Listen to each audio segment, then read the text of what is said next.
প্রকাশিত হলো election commission of ইন্ডিয়ার অফিসিয়াল ওয়েবসাইটে 2002 সালের পশ্চিমবঙ্গের সমস্ত জেলার ভোটার লিস্ট। এবার আপনি আপনার ফোন থেকেই 2002 সালের ভোটার লিস্টটা ডাউনলোড করে নিতে পারবেন। আমার আজকের এই ভিডিওতে মোবাইলে কিভাবে 2002 সালের ভোটার লিস্ট ডাউনলোড করবেন সেটাই আমি আজকে দেখাবো। তাহলে চলুন শুরু করি আজকের ভিডিওটি শুরু করার আগে আমি মনীষা এবং আপনারা দেখছেন ঈগল একাডেমি, সঠিক তথ্য সম্পূর্ণ তথ্য। 2002 সালের ভোটার লিস্ট আপনি আপনার ফোন থেকে ডাউনলোড করতে পারবেন। তার জন্য প্রথমে আপনি ফোনটি ওপেন করবেন। ওপেন করে নেওয়ার পর ক্রোম ব্রাউজার ওপেন করবেন। ক্রোম ব্রাউজার ওপেন করে নেওয়ার পর সার্চে লিখবেন chief electoral officer. Chief electoral officer লিখলেই প্রথম যে লিঙ্কটা দেখা যাবে ceo.westbengal.nic.in, এই যে লিঙ্কটা দেখা যাচ্ছে সেই লিঙ্কে আপনি ক্লিক করবেন। ক্লিক করলেই ইলেকশন কমিশন অফ ইন্ডিয়ার অফিসিয়াল ওয়েবসাইট কিন্তু ওপেন হয়ে যাবে। এখান থেকে 2002 সালের ভোটার লিস্ট আপনি ডাউনলোড করতে পারবেন।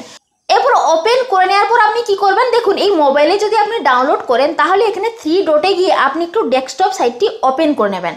ওপেন করে নিলে কি হবে না, আপনার মোবাইলটি কম্পিউটারের মতনই দেখা যাবে। তো এখানে ডেস্কটপ সাইট আপনি কোথায় পাবেন, এখানে 3 ডটে যাবেন, এখানে নিচে রয়েছে ডেস্কটপ সাইট, এখানে চেকবক্সে ক্লিক করবেন। ক্লিক করলেই সাইটটা কিন্তু একদম কম্পিউটারের মতনই চলে আসবে। এরপরে দেখুন এই সাইটে যেটা লেটেস্ট নিউজ লেখা রয়েছে, এখানে একটি লেখা রানিং হচ্ছে, সেখানে রয়েছে ইলেকটোরাল রোল অফ SIR 2002 এবং ব্র্যাকেটে রয়েছে remaining ACS will be uploaded soon. তো এখানে ক্লিক করলে 2002 সালে ভোটার লিস্ট ডাউনলোড হবে এবং এখানে আরও বলা রয়েছে যে সমস্ত জেলাগুলো আপলোড হয়নি এখনো পর্যন্ত খুব শীঘ্রই আপলোড হয়ে যাবে এবং সেই জেলাগুলোর ভোটার লিস্টও আপনি এইভাবে আপনাকে ডাউনলোড করে নিতে হবে। এরপরে আপনি ডাউনলোড করবেন কিভাবে, এখানে যে ইলেকটোরাল রোল অফ SIR 2002 লেখা রয়েছে এখানে আপনাকে ক্লিক করতে হবে। ক্লিক করলে পরের পেজ ওপেন হবে। পরের পেজটা রয়েছে ইলেকটোরাল রোল 2002 ভোটার লিস্ট এবং এখানে ডিস্ট্রিক্টের নামগুলো লিস্টগুলো রয়েছে। তো এখানে আপনার ডিস্ট্রিক্টটা এখান থেকে সিলেক্ট করে নিতে হবে। পশ্চিমবঙ্গে যতগুলো ডিস্ট্রিক্ট রয়েছে এখানে কিন্তু রয়েছে সেই ডিস্ট্রিক্ট, আপনার যে ডিস্ট্রিক্টটা রয়েছে এখান থেকে সেই ডিস্ট্রিক্টটা আপনি সিলেক্ট করে নেবেন। আমি এখান থেকে আমার ডিস্ট্রিক্টটা এখান থেকে সিলেক্ট করে নিলাম। এরপর সিলেক্ট করে নেওয়ার পর পরের পেজ আবার ওপেন হবে। এখানে রয়েছে দেখুন যে ডিস্ট্রিক্টটা আপনি সিলেক্ট করেছেন সেই ডিস্ট্রিক্টটার আন্ডারে যতগুলো অ্যাসেম্বলি কনস্টিটিউয়েন্সি রয়েছে সমস্ত অ্যাসেম্বলি কনস্টিটিউয়েন্সিগুলো এখানে চলে এসছে। তো আপনার যেটা অ্যাসেম্বলি কনস্টিটিউয়েন্সি সেই অ্যাসেম্বলি কনস্টিটিউয়েন্সিটা এখান থেকে সিলেক্ট করে নিতে হবে। এখান থেকে আমি আমার অ্যাসেম্বলি কনস্টিটিউয়েন্সিটা সিলেক্ট করে নিলাম। এর পরের পেজ চলে এসছে।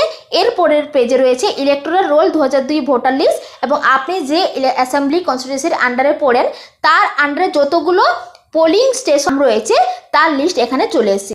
এরপর আপনাকে আপনার যে পোলিং স্টেশন রয়েছে অর্থাৎ আপনি যেখানে ভোট দেন সেই বুথ কেন্দ্রের নামটা এখান থেকে সিলেক্ট করে নিতে হবে আপনাকে। তো আমি এখান থেকে আমার বুথ কেন্দ্রের নামটা আমি এখান থেকে বেছে নিচ্ছি। এরপরে দেখুন এই পোলিং স্টেশনের নামের একদম ডান দিকে রয়েছে ফাইনাল রোল, একটু ব্লু কালারের টেক্সট রয়েছে ফাইনাল রোল। এই ফাইনাল রোলে ক্লিক করতে হবে। ক্লিক করলে একটি ক্যাপচা কোড চলে আসবে, সেই ক্যাপচা কোডটি এখানে আপনাকে টাইপ করে দিতে হবে। ক্যাপচা কোডটি টাইপ করে নেবেন। ক্যাপচা কোডটি টাইপ করে নেওয়ার পর তারপর এখানে যে ভেরিফাই রয়েছে ভেরিফাইয়ে ক্লিক করবেন। ক্লিক করলেই আপনি যে বুথ কেন্দ্রটি সিলেক্ট করেছিলেন, পোলিং স্টেশনটি সিলেক্ট করেছিলেন সেই পোলিং স্টেশনের পুরো লিস্ট 2002 সালের পুরো লিস্ট কিন্তু এখানে চলে আসবে ডাউনলোড হয়ে। এরপর এখান থেকে এই লিস্ট থেকে আপনি দেখে নেবেন আপনার নাম বা আপনার বাবা বা মায়ের নাম আছে কি না। দেখুন এখানে প্রথম পেজটা রয়েছে, সমস্ত ডিটেলস রয়েছে। তারপরে সেকেন্ড পেজ থেকে আপনার নির্বাচন তালিকা, কোন সাল রয়েছে, অংশ নাম্বার এবং প্রথমে রয়েছে তাং নাম্বার, মৌজা, জেল নাম্বার এবং নাম, পিতা বা স্বামীর নাম এবং লিঙ্গ, তারপর বয়স এবং তারপরে আপনার ভোটার কার্ডের নাম্বারও এখানে রয়েছে। তো এইখান থেকে আপনি আপনার নামটা ভোটার লিস্ট থেকে আপনি দেখে নিতে পারেন। আশা করি আপনাদের এই ভিডিওটি ভীষণ কাজে লাগবে।